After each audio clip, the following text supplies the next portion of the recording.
पूर्वी ना मला माझ्या ह्याच्यावर ताकदीवर भरपूर जास्त विश्वास होता आणि थोडासा मगरूर होतो मी लहानपणी आणि माझ्या ताकदीचा मला माज होता.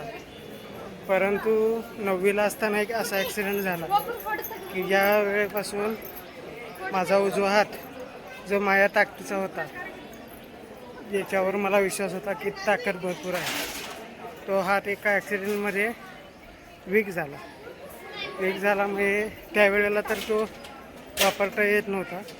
आता येतोय खरं. आता पूर्वीसारखी त्यात ताकद नाही, जरासा वीक आहे, तो एकदम थोडासा वीक आहे. मग ह्याच्यावरून आपल्याला काय लक्षात येतं आहे की कधीही कुठल्या गोष्टीचा माज करू नका. तुमचं वय किती आहे, तुम्ही किती चांगले आहेत हे कोण बघणार नाही, पण देव तुम्हाला बरोबर शिक्षा देईल.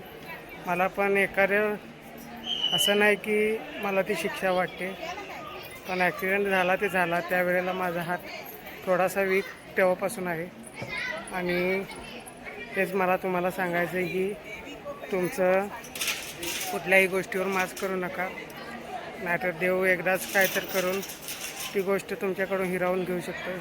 आणि त्यावेळेपासून मी लयच शांत आलो ॲक्सिडेंटपासून. त्याच्यामुळे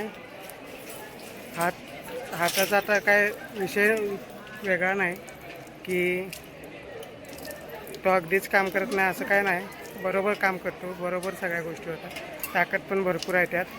पण तरी पण पूर्वीपेक्षा तो थोडासा वीक वाटतो मला. आणि देवानं कदाचित हे मी त्यावेळेला माझ्या ताकदीवर मला गर्व होता म्हणून तसं केलं असेल कदाचित. मग तुम्ही पण कुठल्या गोष्टीवर माज करू नका, नाहीतर देव ती गोष्ट तुमच्याकडून हिरावून घेईल आणि तुम्हाला मोठ्या संकटात पाडेल. धन्यवाद. देवाने भरपूर काही गोष्टी दिल्यात मला, परंतु तो ॲक्सिडेंट आणि त्यावेळेला झालेलं माझं नुकसान ते अजून माझ्या लक्षात आहे. त्याच्यामुळं कुठल्याही गोष्टीचा माज करू नका, एवढंच मला तुम्हाला सांगायचं. धन्यवाद.